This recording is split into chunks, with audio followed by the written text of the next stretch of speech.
Hey, Monique, Yeah.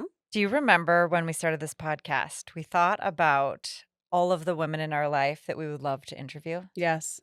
Do you remember who was probably at the top of that list? I do. It was a short list, but a good list. Yeah, well, we have her here today. Woo! Jennifer Hildebrand, who we were in a mastermind group with, Yes. Yes. has graced us with her presence and And is going to I tell know. her beautiful story Oof. of entrepreneurship. And I mean, just all the wisdom that Mm. she has to share with us. I can't wait to dive into this episode and share just the amazingness of Jennifer with you all today. Welcome to Heart and Soul, the podcast where we empower and inspire women to lead their best lives, harnessing the power of their hearts and souls. We are Mariah And Monique. your hosts and guides on this journey of self-discovery and personal growth. In each episode, we will dive deep into topics that matter most to you, from self-love and confidence to career development, relationships, and everything in between. We believe that every woman has a unique strength and inner wisdom waiting to be unleashed. Join us as we cover insightful heart and soul-centered topics and interview incredible women who've overcome challenges, chased their dreams, and found their true purpose. Through all of this, you will discover practical tips, strategies, and real-life stories to help you navigate life's twists and turns. For whatever season of life you're in, this podcast is your safe space to explore, learn, grow, and possibly even laugh and cry with us. So grab your headphones, maybe your favorite drink, and we'll embark on this transformative journey together. With heart, I'm Mariah. And with soul, I'm Monique.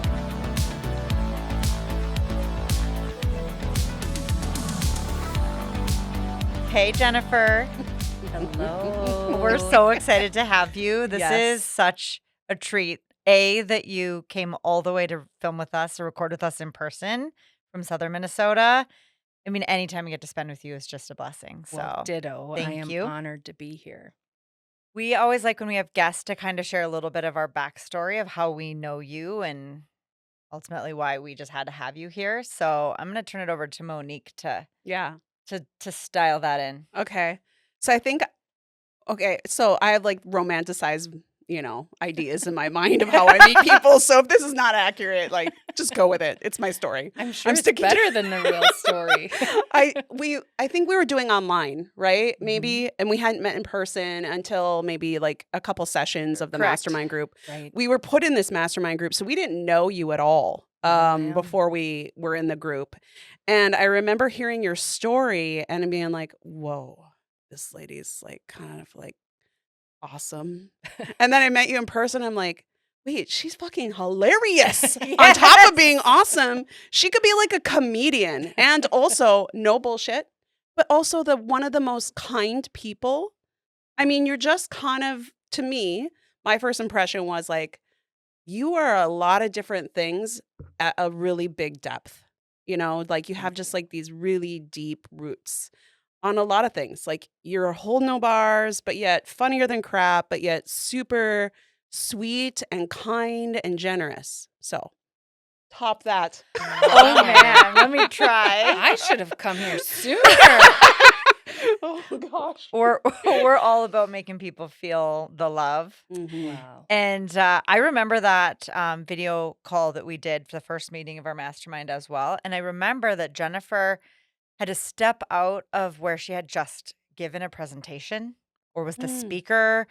And she just like hopped on this call and I was like, she's a big deal. She is actually a speaker at an event. Like I forgot about that. This Yes. is already a good sign. And then we met in person and same, just to echo Monique, like you are just so just true blue, hilarious, authentic, and wise. And like I think about people that I would go to seek wise advice and like it's just you in the way that you work with people and approach people. And I know that is how you've gotten where you've gotten. Like you know Oh, how to thank be with you. people. My goodness, And ladies. also one time Jennifer and I walked a marathon. Yeah, we Oh, did. True story. Well, you did that. some of us finished. Some of us made it 3/4 of the way through, but that's, splitting hairs. Splitting hairs. We came up with a cracked out plan and we did it. Yeah, we sure So, did. yes. And every Congratulations. minute was a joy to be walking with you. Yeah, So, likewise. well, I'd love for you to introduce yourself because I think that people sharing who they are and their real words is a great place to start. So, world, meet Jennifer. Jennifer, tell us about you. Well, first of all, thank you for the kind words and the Mhm. invitation to come and share our stories. I think stories are powerful, and I think that people find value in pieces of stories. I certainly do in Mhm. in women or individuals who I've met along my career path that I think are great for not only the components or the lessons that they've learned, but also for some of the challenges that they've overcome, and you see yourself in those situations, and hopefully your listeners can pick apart pieces of our stories that they can grow from or take with them and do great things. So I'm excited to share that with you guys today. So thanks most importantly to having me here. And then more than that, I look forward to sharing a story about how I came into this business and how I've learned from you guys as well, because Aw. that's been advantageous not only from our friendships, but also in business. And I think that's, to kind of start off with, that's something we don't talk about a lot in circles of not only just entrepreneurs, but women in business, whether you're Yeah. performing in a contributor fashion or if you own a business or if you're considering buying a business. I don't just have 30 friends that I can say, hey, what would you do in Mhm. this situation? So I have lots of good friendships, some who own businesses and some who do not. So my story is a little bit of a winding path. I did not wake up one day when I was 10 and decide, gee, I'm going to be in business for myself. That wasn't what happened. Um, We would be crazy, right? We'd be yeah, like, Yeah. "Don't do it." right, Nobody would let you do right. that. I started off, I was going to go to school to be an accountant. Oh, Yeah. very practical. Yes, very practical. And I did okay in counting in high school. So I figured that's just a natural transition, right? Who would ever think that would be a problem? And so it turns out I did not have a passion for accounting. Yeah. So I was going to at one point be a social worker, and my mom, Oh. with a few expletives that I will not share on this podcast, decided that that wouldn't be my number one choice of things to do. And Okay. so we talked out of that. And so I kind of landed in business because it meant I didn't really have to pick anything. I could It's a just broad do it. thing, Yeah, yes. and we'll see what happens. So I grew up on a farm in southern Minnesota in a small town called Lakeville. It was small at the time, it's not anymore. And I had a mom who was in healthcare. She was an administrator. In time, I was born in the 70s, so she was in healthcare in the 70s and advanced her way through nursing and administrative positions in a very similar fashion, very much a male dominated industry. Mhm. And so I learned a lot from her throughout that time frame, certainly of her struggling and identifying areas of improvement, etc. And then also my dad was in construction. And so when I got into school, I knew that I didn't want to do healthcare. I knew that wasn't Yeah. for me. That was a calling that I did not have. I wasn't sure about construction, but I Mm. knew that I knew enough that I could at least play the part, Mhm. So uh, dropped out of college and got a job working for a general construction company. And as a company, we also sold landscape hard goods. So we sold retaining walls and dirt and Okay. boulders and that kind of thing. Okay. So as a part of that company, they did land disturbance. So they would do grading operations and things like that. And we had filled in a wetland. And so the president of the company said to me, you got some fancy college degree. Why don't you get us out of this mess? And I Oh my said, goodness. my degree's in business. It's not really A, I didn't finish, but Yeah, B, it's in small business. It's minor not detail. really in environmental stuff, but okay, I'm just glad to have this job. I'm going to go ahead and do that. So that was my first kind of entry into environmental work, Mhm. which is where I really launched my career. And then shortly after that summer, another one of the workers there and I had a bet who could sell this pallet of hydro mulch material, and whoever sold this load of hydro mulch won a case of beer. And so Oh, Lots I no on the was, line. yeah, competition. I was highly motivated to accomplish that task. So after those two phenomenal feats in my career, I decided environmental work was my jam. Mm. And so that was when I really got into that business and decided, there's a lot worse things I could do than have environmental work and also make money at it. And so Right, that's yeah. really how I started in this business, and that was in the early 90s. So that was kind of my entry into it, and um, in that time frame of the last 34 years, I worked for two civil engineering firms, both of them fairly large, one at about 5 to 800 people, the other one at about 800 to 1,200 people. So lots of experience in there, and lots of different client interactions in that 34 years. So, And thinking about the early 90s, that was really when environmental topics were mhm. beginning to become popular, commonplace. So your timing was excellent too to recognize that that was a field trending towards a direction that was going to need a lot of experts and Right. people like you. So you are spot on. So, not that anybody cares about this, but just a little piece of environmental We should care about wisdom. it. Yeah, Yeah. The Clean absolutely. Water Act was passed in 1972, the year after I Okay. was born, okay? And that Okay. was a big deal, but it only focused on what we call point source pollution, which is the end of a pipe, some sludge comes out, it's not good for us. Oh, In the late 90s, early 2000s, it all shifted towards non-point source pollution, which we know today is a concentration of runoff and snow melt and precipitation and all the are things that we monitor today. Okay. And in the early 90s, they weren't necessarily Interesting. focused on that. Yeah. And so oh, it was very much timing and luck that guided me in that direction. And I remember I saw a woman once give a talk in 1995. It was in Nashville, Tennessee. Her name was Carol Forrest, and I was in the audience, and she specialized in fire reclamation. So there would be wildfires or something, and the landscape was very unstable after a fire, right? There are mudslides and Oh, things that sure. occur mhm. because of lack of vegetation. And I watched her in this setting, and she was beautiful. She was an engineer. She commanded a respect in that room. And she gave this talk, and I thought, that's what I want to do. That's exactly what I want to do. And I Wow. remember I called my mom that night from a bathroom in the airport on my way home. And I said, I think I've made it. This is it. This is what I want to do. Wow. And we laughed at that because, certainly I had no idea what I wanted to do at that point. But I knew that there were elements of what she did that I really respected. And I was so fortunate.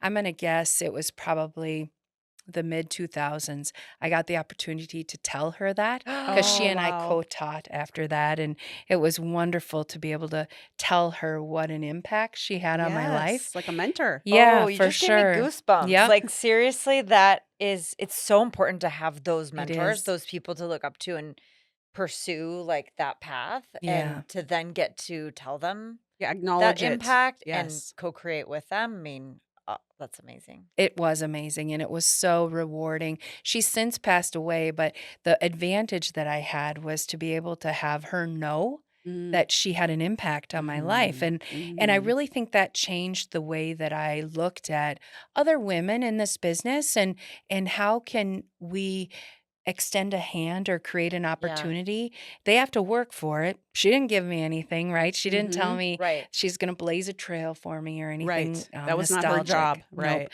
Right. But she definitely embodied the things that I really wanted to be. I remember watching her give that talk. She didn't try and be like all the dudes in the room.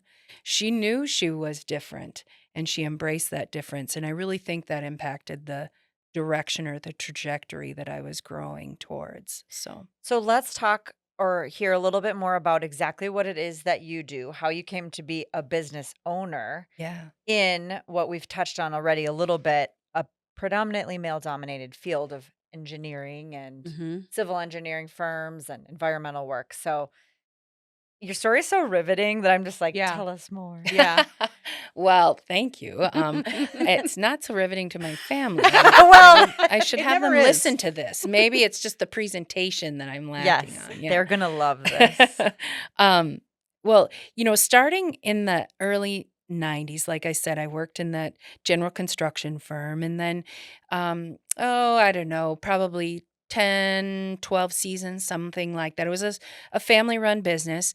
I changed direction and went to go work at a consulting engineering firm.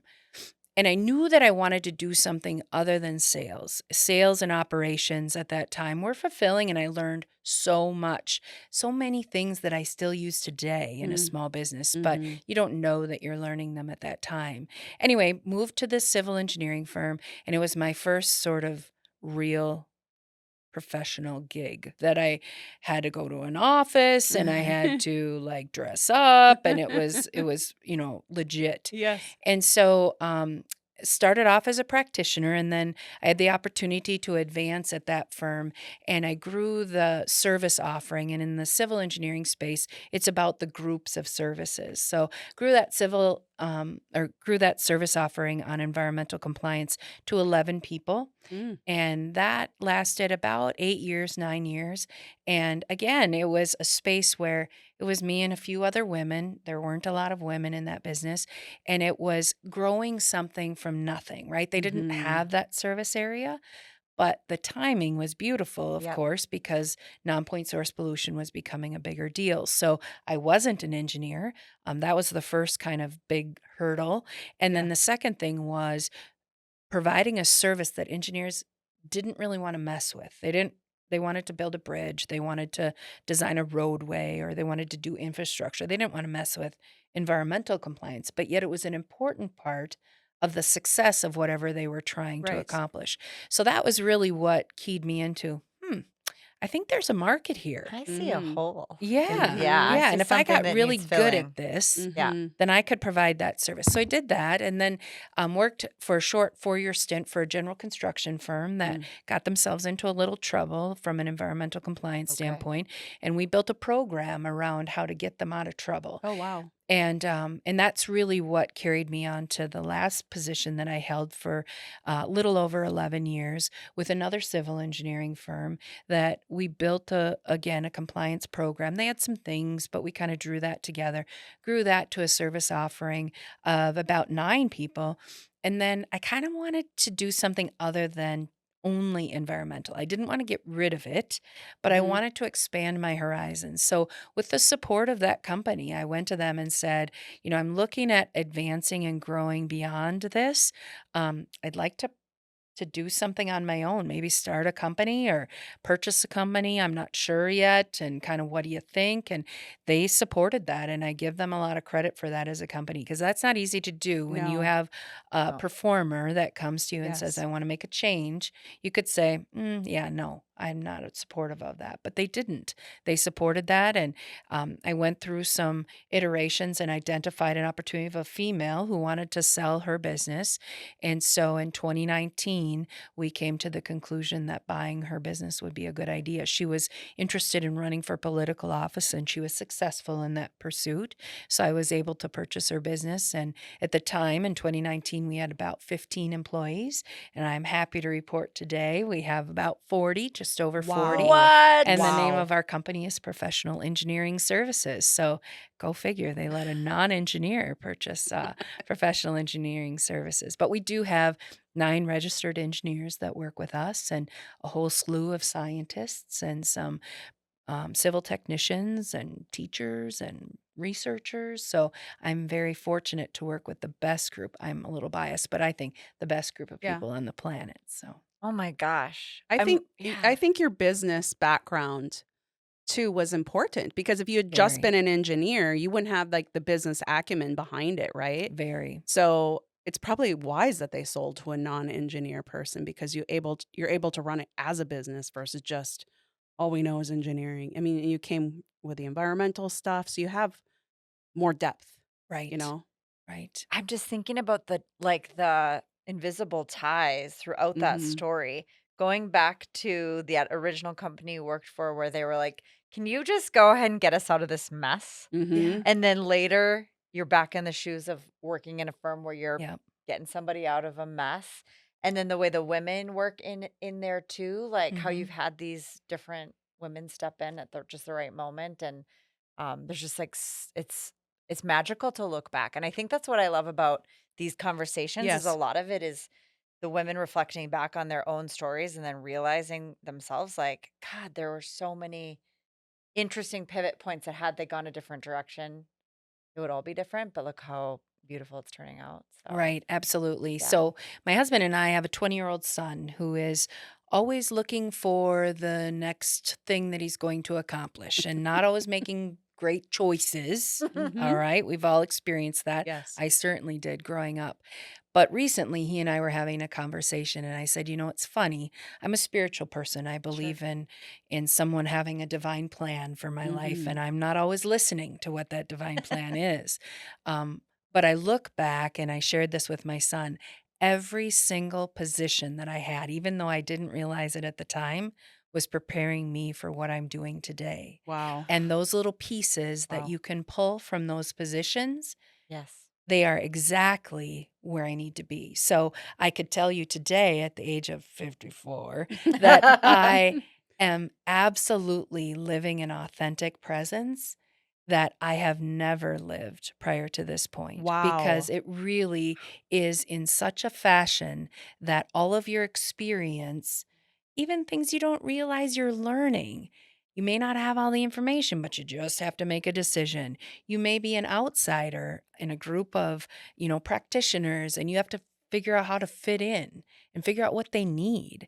Those are all things that prepared me for the job that I'm doing Yes. today, and I didn't even know it, right? Right. I knew I kind of always wanted to have my own business, but I didn't know how I was going to make that happen. We didn't have capital for that. We were, bootstrapping things together and managing to run a family. So it wasn't like I had just some trust fund that I could invest. I had to figure that out.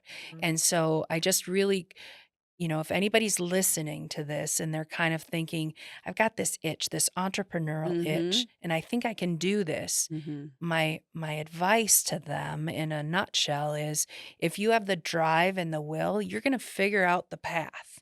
You Yeah. may not get there in a straight line. Lord Oh, knows I did probably not. not. But you'll figure it out, and you're going Yeah. to excel because of all those pivots and turns that you made along the way. And they make you better. They Oh, make you better. yes. They make you better prepared. Yes. And Resilience. I feel yeah, like you just get resilience the more you bump up against challenges, absolutely. yeah, in business. Absolutely. I'm thinking about people listening, and I feel like they're suddenly like, we understand why she was top of their list. Like the wisdom coming out is Yep. just endlessly Yep. fantastic. Talk to us a little bit more on the topic of like your experience entering into a male dominated field. And I know from our conversations on this, like you have such a amazing perspective and the way that you look at this that I really would love for you to share these Mhm. stories with Mhm. our Oh, thanks. listeners. Thanks for saying that. And thanks for acknowledging it. Sometimes, again, like being in business, once in a while, you don't have a group of people you can talk to them about Yes. Yeah. challenges. And there are lots of groups, like our mastermind group was a great example of that. And Mhm. there are other groups too that I've been fortunate to participate in. But I would tell you that being female in a male dominated business, and our business is highway heavy construction, right? So we focus on infrastructure, bridges, roads, wastewater treatment plants, um, you know, transit projects. There's all kinds of things that would. Really sexy stuff. Yeah, Right, right, right, yeah. right. Things that you have so much in common with other females about, right? Who My doesn't want to God. talk about pavement?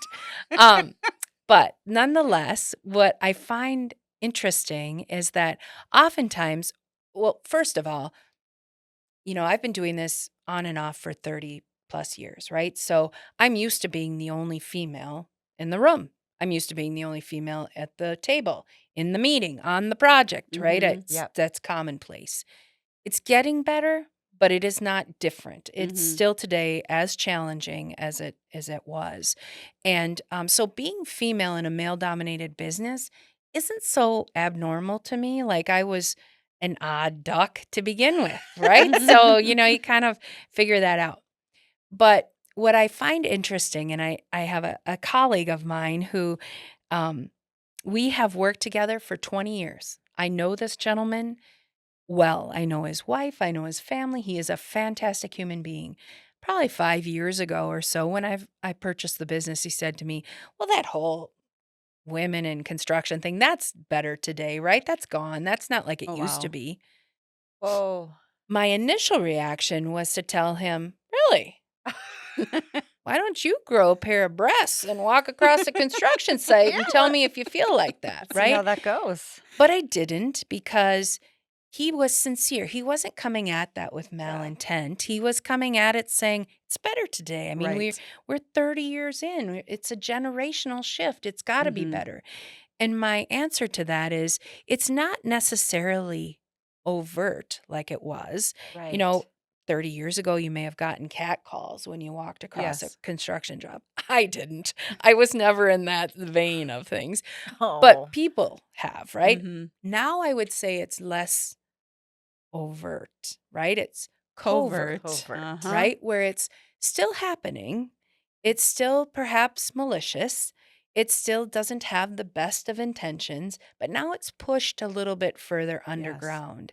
And the interesting part about that for me is I've never really been one to focus on that. I never focused on the nefarious intent that people might have for your non success, Mm. because I've realized that it's gonna tie me up. I'm not gonna have enough energy to do that and what I'm Mm-mm. supposed to be doing. So I tend to focus on the result.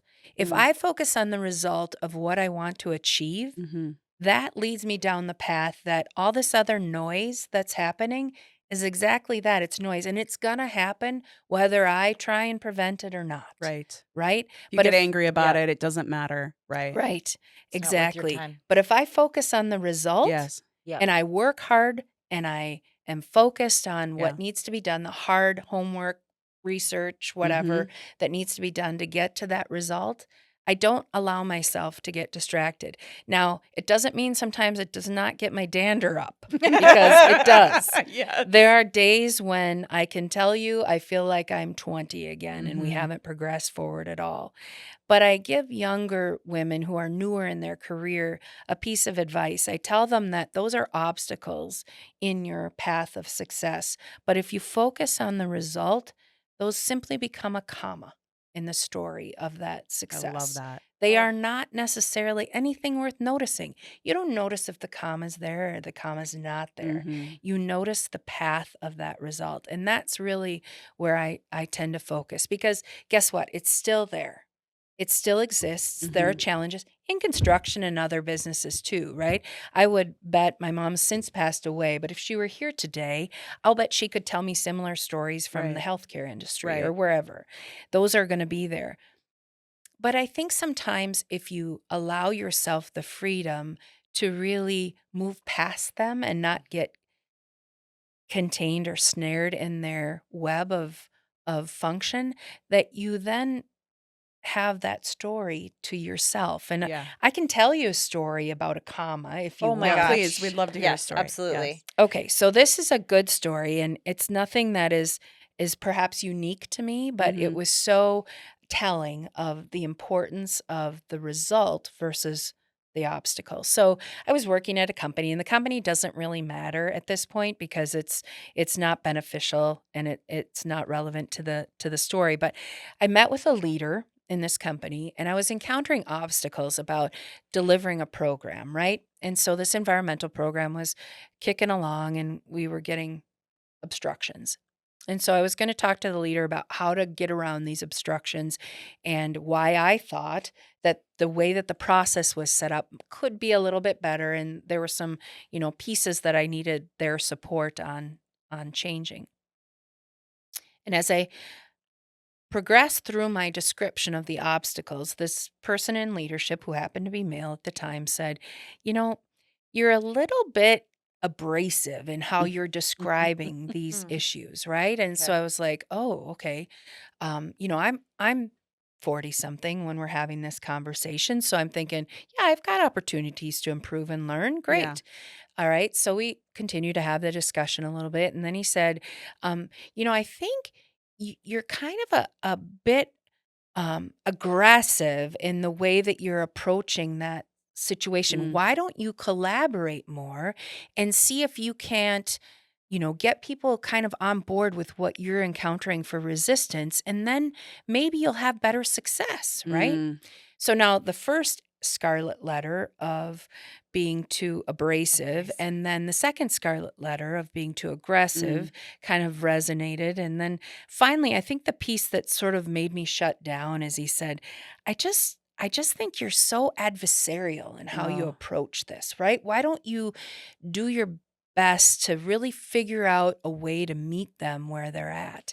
And so I took what he said and I walked away and I thought, I can always do better. And I sat with it it's and very I mature. A lot I of us would be pissed. well, I don't know that I was real mature about it. I was ruminating on it and I thought, Yeah. this guy's really trying to help me out. I really Yeah. need to listen and don't be a lone wolf. Like, dude, listen to what he's telling you Right. and Right. really try and build on that. And the more I sat with it, the more pissed I got, to be Oh, honest with you. okay. Yeah. And I decided that my best course of action is to meet with him again and tell him that the way that he described this Yes. situation was not accurate. And I needed to understand his perspective. But more importantly, I needed him to understand my perspective, Yes. right? So we had another meeting, and I said, I remember when we met, I really wanted you to know that I heard you Yeah. and I listened to what you said, and these were I repeated back to him what he said to me. And I said, as I sat with that, I really got angry. And I need you to understand, if I were a 40 something year old male, you wouldn't have used those words. Mm. You would have said I was driven and that I knew what I wanted and I wasn't afraid of the hard work to go get it. And it really makes me angry that you're capturing my success in this way, because I'm concerned that it isn't your intent and it isn't maybe going to have an impact in how we move forward. But I think about all of the young women who are coming up after me and the impact that it could potentially be having on them. And I'm certain that's not your intent. Right. And he Right. apologized, and that was fine. I had to laugh because our relationship was a little strained after that. Weird. I wonder why. I have Um, to say, I commend you though for having that conversation and using it as a teachable moment yeah. because I feel like sometimes we only know our own perspective Right. and our own conditioning, social conditioning. And so to open them up to like someone that I trust and know and is a hard worker, and I totally viewed this incorrectly. So to be not corrected, but also given another experience, I think that's so helpful to help people learn. It is. Yeah. I agree. And whether he took anything away Right. from it or not, I can't control that, right? Right. But I can control the way that I'm going to choose to move past it. I'm going to choose to Yes. use that as a comma, I love that. and I'm going to move past it. And here's the best part, okay? So now we are 14 years after that. That company still purchases services that the company I own provides, Yes. right? So had I chosen at that moment to make it a thing, Yep. to walk around, tell Mhm. everybody I know that he's a big Mhm. moron and, and I'm superior, I would be out that business. And so I Right. just think that you don't always know the end result. Now, I'm not telling anybody to disregard their integrity or morals or Right. anything else. I'm saying choose your battles wisely as you navigate your path. Mhm. Because if it's just a comma and you can move on, Mhm. it really doesn't matter, Right. because the end story is what you have the ability to control. So I like to believe that perhaps he changed his mantra or his viewpoint, but maybe not. And Right. again, that isn't up to me. It's up to me to Right. expose the opportunity to come alongside somebody and say there's a way to do better, and then to embrace the opportunity to move past it. And that's what I would give people advice for, is to not focus on that piece or that Mhm. obstacle, but to focus on the result. And the result was I knew I wanted to get somewhere in a business ownership perspective. Wow. Your humility in that Yes. instance is just so profound and such an example to meet that obstacle head on, make peace with it, teachable lesson, but not let it stop you in your tracks. Like you processed it, you received the feedback, you said your part and you moved on, but you did not let it hinder you. And I can't imagine that he did not walk away with from that moment somewhat changed. Like I hope I so. really hope. I mean, he still works with you, right? So like that says a lot right there. Yeah, Right. There's a respect. respect there. Yes. Right.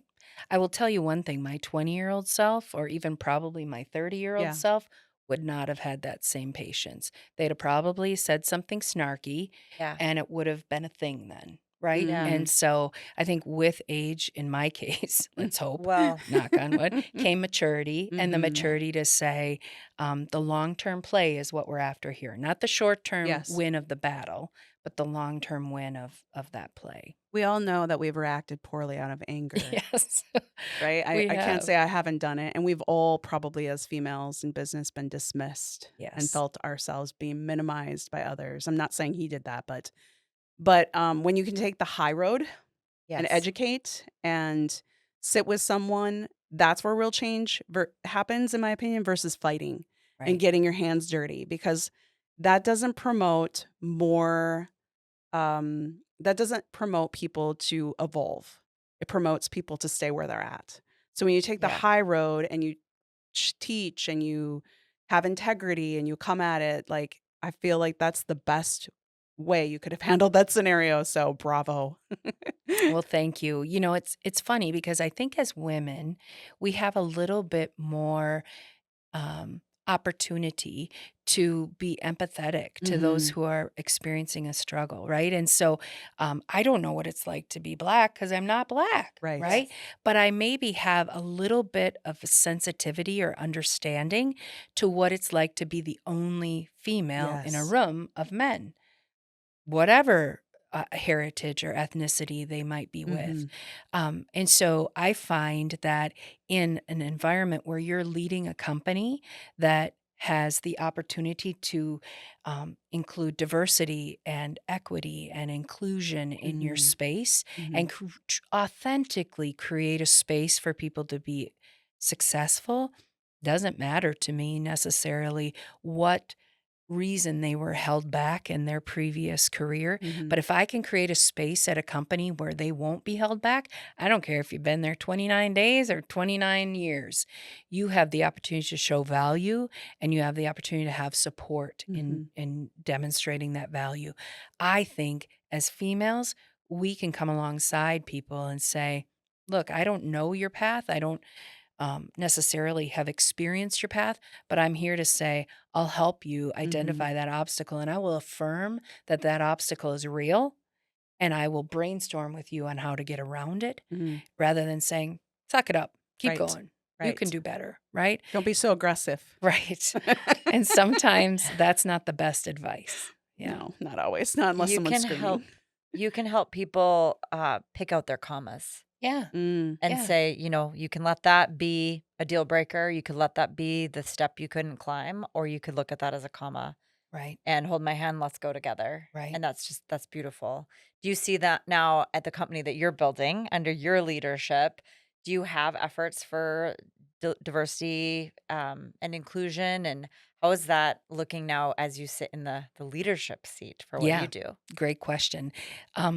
Diversity, equity, and inclusion is a buzzword in Yes, today's for Yes. sure. business, For right? sure. People, some people are, um, in the camp that there's this backlash because we've pushed it too much. And there's folks that think, well, it's not even enough. How can we throw it Yes. out? We haven't even progressed to the level that we think we should. And in a smaller company, I have the luxury of being a part of making decisions that we are going to look for labor, period. And that labor for us as a service provider is perhaps going to look a little different than the labor that might be at a 800 or 1,000 person firm. And to me, that is our secret sauce. That's Yeah. why we are successful Mhm. is because we have come to this business in a different way. I came to the civil engineering business through the environmental threshold. There are people who are in our business who prior to this were an English teacher. right? Or Right. folks that Mm. came to our business that were a successful engineer and decided, I just want to contribute to a company that listens to what I have to share instead of me having to compete to actually share that information. So I think our people are exactly why we're successful Mm. because they recognize they have the choice to share their talents many different places, but they choose to share their talents with an organization that creates space for them to succeed, regardless of their heritage, regardless of their privilege or their background or their gender or ethnicity. To us, diversity, equity, and inclusion is a part of everything we do. It's not a separate program. It doesn't have a quota. It is a part of our decision process to be successful. And I look at the opportunity to lead that effort and to take it from the founder, really, who started the program or the company, and to say, we are going to continue to prioritize and value people in all of their messiness Mhm. and Yes. create a space for them to be successful. And so I look at that as a part of the reason that we're successful today. I think you touched on this a little bit earlier too, how because of being a female in your industry, it seems maybe it's not necessarily easier for you to identify that it's about that. But I feel like maybe it is because it's not like all of a sudden this is a thing, like, whoa, now we have to be, have diversity and inclusion. It's like you've been in an industry where you've been the diversity, Yeah. from the beginning. So, of course, you would just honor who you are or the industry you've been in. Does that make sense? It does, Yeah. it does, and it's very true. I think maybe I shared, already this story, but I always looked at being female as a benefit. I Mm. didn't look at it as an obstacle because, you know, especially in the engineering space, our clients look at engineers as being technically equivalent, right? If you're an engineer and I'm an engineer, Right. we basically had to pass the same level of Sure. experience or Test. academics, right? Sure. So you think coming into the program, there's going to be some technical equivalency. But what each of us can do different is identify the needs of that client and figure out how to build our Mm. services to fit those needs. And I think being female is already a differentiator, right? So I have 10 gentlemen who are technically in an equivalent status to my experience. We're all going to be seen as an equal, but now I already am different because I'm female, right? Mm. So now all I have to do is just prove I know something. Mm. And so once I do that, Mm. then the clients that actually value, technical competency are Mhm. going to say, well, I remember those two guys and these things that they said. And remember that woman, she knew what she was talking about, right? Right. And Right. so they're automatically going to put me in a position where now it's up to me to deliver or succeed or Right. fail on my own merit.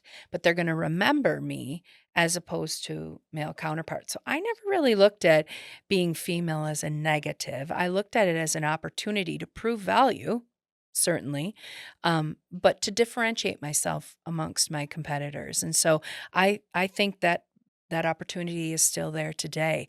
You have to be able to do the work, but if Yes. you can prove that you can deliver whatever it Mhm. is your particular service offering includes, then I think you already have a leg up. Yeah, I love that. Oh gosh, if everybody could just hear, well, I hope everybody is going to listen to this podcast and hear this because hearing that is so freaking powerful of reframing your situation towards Mm. from a negative to a positive. You we all have within us the ability to do that. Right. But so often we look at it as the world's against us or there's something else that has happened that has made it this way for me. But with one simple flip of a switch within your brain and your mindset and the way you approached it, you went from this is against me to this is my superpower. This is the thing that's going to have me stand out. I will have to work just as hard as everybody else to be competent and know the information, but I can be memorable because of it. Like there's so many examples of just anything anybody's doing where flipping that switch could change their whole story, like it's Right. changed yours Right. and put you in this beautiful place that you're in today. And I have to give my mom credit for that. When I was the come up in age, right? Whenever that age is, I'm not sure what I would quantify it, early 20s, and I would go to a conference or a trade show or something where you were vying for something, right? And I would tell her, "Well, I don't want to wear a skirt, Mom, because I'm trying to fit in with everybody." And she goes, That's exactly when you want to wear a skirt because you want to be different. You want to stand out. You don't want to be in a situation where you're just one of the suits. You want to Right. make sure there's something different Right. about you. And there's generational changes there too. I had a traditional parent relationship where my mom and dad served roles, and I had all of that learning to do as a young woman. But she never, encouraged me to turn away from that. She encouraged me to embrace it, and I'm forever grateful for that because it did change my view on it, and I thought, "Well, I don't know what I'm doing, but I'm gonna just go with that because it seems to have worked out great for her." So, Yeah. that's She kind of inspired you. yeah, you Yeah. need that leader, that Yes. that person that you can admire, and even if it's outside of your industry, it's funny, I know I've shared this with you guys before when we were talking about mastermind sessions, but I have a personal board of directors, and they don't Yes. know each other, incidentally. It's Yes. not that they are, people that Meet. necessarily know each other, but they serve on the board of my success, right? And if I encounter an obstacle or something I'm unsure, it depends on who the board member is and who I reach out to, but I'm not ashamed to say, "I have no idea what to do here. Here's what I think. Mhm. What do you think?" And to hear their experience and to hear how they share their viewpoint on it, you might choose a different path, and that's okay. But you've solicited their opinion, and I think that there's such value in that, such Yeah. wisdom in the collective experience. And there are men and women on my board of directors I love that. that I can choose to say, "Gosh, what do you think about this?" And I might choose a different path, or I'll never forget one of them. I said, "I really am thinking about buying this business, and I'd really like to see this succeed." And he said, "Definitely don't do that. Just continue with Absolutely what you're not. doing, Right. appreciate the ages your children are at, like, really lean into that part of it." And I did the exact opposite of that. And I told him later, I said, "Well, even though I totally disregarded your advice, I want you to know I did listen and I did think about it, and it was clearly the best decision for me." But it's also okay to listen to someone's advice and not take their advice. And I think that's something we don't do enough, That's you know? powerful. Sometimes that dissenting opinion is what solidifies it for you that you wanna do the opposite. Yeah, I find Right. that a lot, like, right. as soon as somebody's like, "No, you shouldn't do that," or "You can't do that," I can lock in, I disagree, and so therefore, I am going to do it. But if everybody's agreeing with me, then I'm probably not as clear. Right. So I love that, and I love asking the board of directors, that diverse set of influencers in your life that you've deemed, just worthy of offering you that advice and taking that perspective in. And we should all look to build that board of directors within our lives from professional to personal, uh, because we can't do this thing alone. Mhm. This No. life thing, it's not meant to be lived alone and without others and without connection.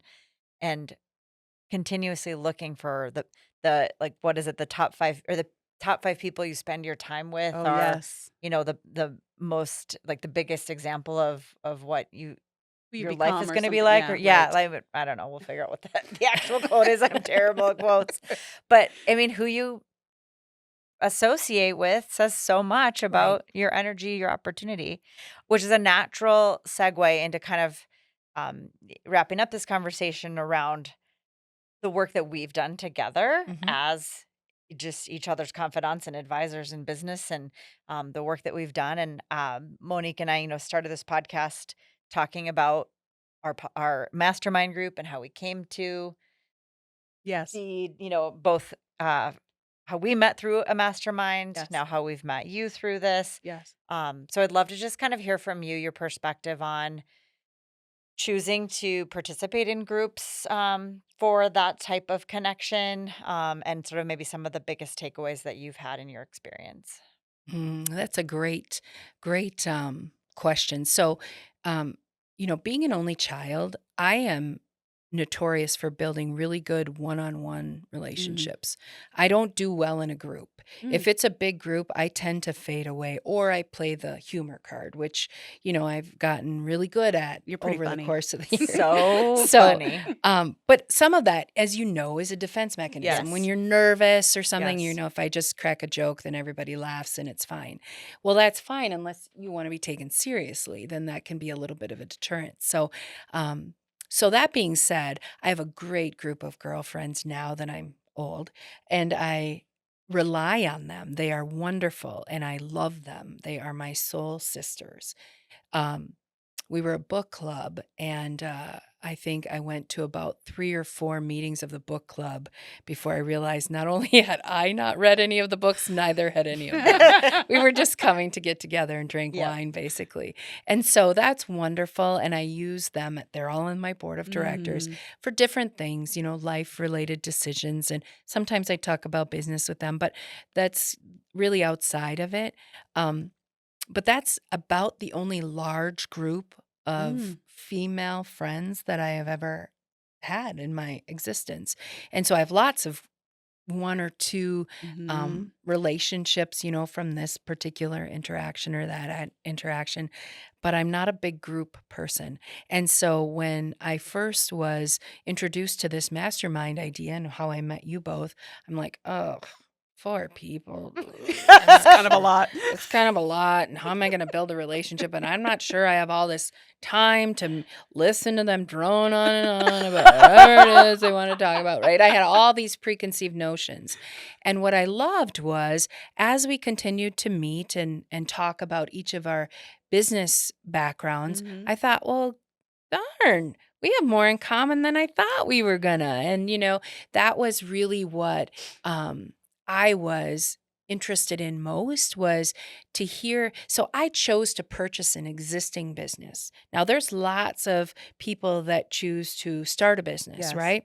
Or to do other things. But I chose that for a multitude of reasons, mostly because I was 54 and I didn't have a 30-year run here to get this up and off the Right. haunches. I wanted to get it launched in a quicker fashion.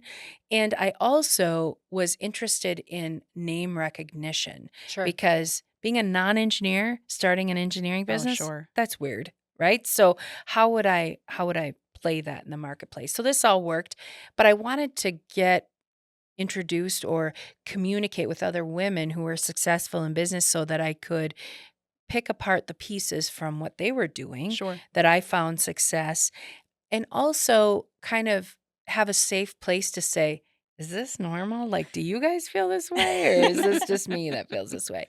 And so I really found solace in our group to be able to say, I'm struggling with this particular issue and I need you all to hold me accountable for this too, right? Because I could come, dance in, have our talk, and then I could go back and just do everything the way that I was doing. And none of you would have been the wiser. No, we're not in your life. Right. But we had a trust and an Mm-hmm. accountability factor in that mastermind group. And to me, I found value in that. I really did. Because I can't have that with our management team. Yep. They need you to be in a position of leadership. And sometimes you have to be the tiebreaker. Yes. And I understand that. And that's my role. And I embrace it and I welcome it. But in a mastermind group, you have the ability to expose vulnerability and to say, I'm unsure. And what I'm asking of you, I'm going to ask you to keep confidential. And that's okay. That's okay to have a learning opportunity there. And since our mastermind, I've joined another CEO group. It happens to be through a company called Vistage. They have cohorts worldwide. So you can look that up if you're interested in it. But it's a way that CEOs, again, can join a network and have opportunities to learn from one another. And I really find value in that networking opportunity because it allows you to ask questions and to Yes. understand, even though somebody else is talking about their problem and how it's spiraled out of control, you can look back at it and go, oh my gosh, I have the same exact issue. Yeah. And I didn't even see it. Yes. You know? So it's a way to kind of expose maybe some blind spots Yes. that you have and to talk through solutions. And I don't know about you, but when I get together with my girlfriends and we're having a bottle of wine or 2 or 6, you don't want to talk about that. I want to No. talk about what color shoes I think are on point or what I'm frustrated about with gray hair. It has nothing to do with business, right? Yeah. So, That's so eloquently put, the kind of some of the key things that are really important in the mastermind experience being that accountability and Mhm. trust, mhm, and knowing absolutely. that you've said it out loud in a room with these people who you respect and that they will next month be there to ask you, and then what happened? Did you do what you said you were Yes. going to do? Because we genuinely, wholeheartedly are cheering you on, Right. and Mhm. we're hopeful for the outcome and support you in whatever that was. And when we all met, it was March 2020. Oh, Mid-March boy. 2020, and Yes. we were on a retreat, first time meeting in person, where literally, as we were leaving, the world was falling apart. Mhm. Schools were being canceled, and we were all like, "Bye. See Right. you Should we have sometime." met? Like, if Right? we hadn't met in Yes. person the week that we We did, we wouldn't have. would not have Yes. met in No, person we ever, would not because we have. were immediately into a virtual world, because we don't all live in the same city either. And to think about that timing and then what we all saw ourselves through and together as a Mhm. group, and the successes that have come, Right. even in spite of a really turbulent time, it's pretty extraordinary just to like look back at like what each of us is doing I from was that group. I was thinking about that year and how the mastermind being with you guys was so pivotal because we were so isolated Yeah. Yes. for so many different reasons. And so it was to your point, connection. It was a time when once a month we would connect with coworkers, even though we're all non-coworker people because we're our own bosses. And so we could connect with somebody like a coworker and tell the shit to, right? Right. Like you could be real, you could be like, here's my issue. You could be vulnerable to your point, Jennifer. And it was so refreshing to have that Mhm. because you were just like with your family, and you were tired of your family and your Yep. house and whatever. So for me, when I look back on 2020, that was such a pivotal connection point in my life that helped support me in all of the changes I went through. And probably you as well. You went through huge changes in Right. 2020. So did you. Your Mhm. company totally reinvented itself in Yep. 2020. So we were there at such a pivotal time. And connection was definitely a point that kept us all going, right? It was interesting to me because it felt like we had a shared fate going through that Mm, experience, Yep. right? Like we were we were together when the world fell apart, as you right. indicated, and we had this kind of bumpy um repercussion as a Yes. result of what occurred when we were all Mhm. together. So we sort of had the before and the after, and 100%. we were kind of with each other through that whole Hmm. thing. And I really feel like even the other member of our group really kind of solidified our interactions because we sort of waged that fate together. Yeah. Hmm. And I think Yep. that was instrumental and it was important. Yes. And I found value because again, like I have said before, I'm not a big group of girl power person. It's just I've never been that. It even when I was in school and prior to my professional career, it just wasn't a part of who I was. I was always a part of a Mhm. team and you kind of Mhm. do the team thing, but it wasn't really a part of how I built success. And I really feel like this mastermind group was a part of that. And so I'm grateful for your time collectively Aw. and the efforts that we put together because I think it really shaped who I was and I learned a lot from it, not only Yes. just from our shared fate experiences, but how we reacted to them and how Yeah. we learned from them and Mhm. how we shared those experiences. Yeah, it was profound. Oh, Mhm. it Powerful. was Yeah. it's still so beautiful, and it's ongoing because we still get to see you, we still gather regularly, do some Yes. trips Mhm. together, and, Yes. it's always a joy to get to be in your presence, and I know anybody listening is going to feel that and, just absorb your energy and how amazingly positive, but also just this calm, and Mhm. you just have Wise. this, like, yeah, wiseness that Mhm. I'm so happy we were able to talk to you about today. So this has just been a fantastic conversation. Thank you Yes. so much for joining us. I Oh. know anybody listening is going to have loved hearing you, and Mhm. we'll link to some of the groups that you've referenced in the show notes. And yeah, just thank you, thank you, thank you. Yeah, very inspiring story. Thank I you. think a lot of women will censor or hold themselves back from being. You came in and you said, like, this is the one point in your life when you are just you. It's the culmination of it all. And like, that's what we're all looking for, is to just be authentically ourselves. And I hope that people understand that when they are, that's where their power is. That's where their chutzpah. That's where it all Yeah. suddenly makes Yeah. sense. It Yes. does. It Like really does the make sense. Yeah. Walking into that place, it's the aha moment. Yeah. You don't know when you're gonna have it. Right. You just when you're there, you do know. Yeah. Yeah. Yeah. You know you've arrived. Yeah. So Yeah. thank Yeah. you. Very inspiring. Thank you for having me. Yes. What a great experience. You guys made it very comfortable, and Good. it's probably a whole bunch of stuff they didn't want to know, but Oh, no, I no. am All of just it we wanna thrilled know. to share it. So thank you for the opportunity.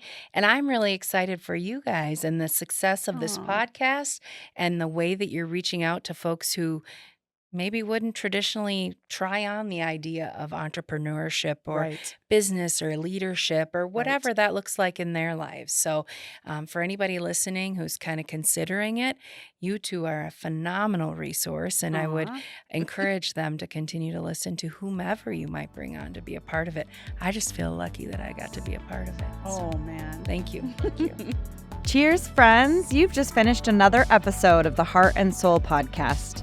We hope that you've enjoyed the show, and if you've loved it, we would love if you'd leave us a 5-star review on whatever platform you're listening. You can find links to leave that review in the show notes, where you'll also find other resources that we reference on our show.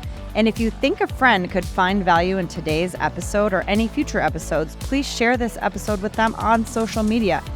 This is one of the only ways the podcast can organically grow, and we just can't wait to connect with you and all of your besties. You can also find Monique and I on our many social media platforms or our websites, and we're going to leave links to those in the show notes as well. Thank you for listening. We look forward to sharing our hearts and souls with you again next time. With Heart, I'm Mariah. And with Soul, I'm Monique.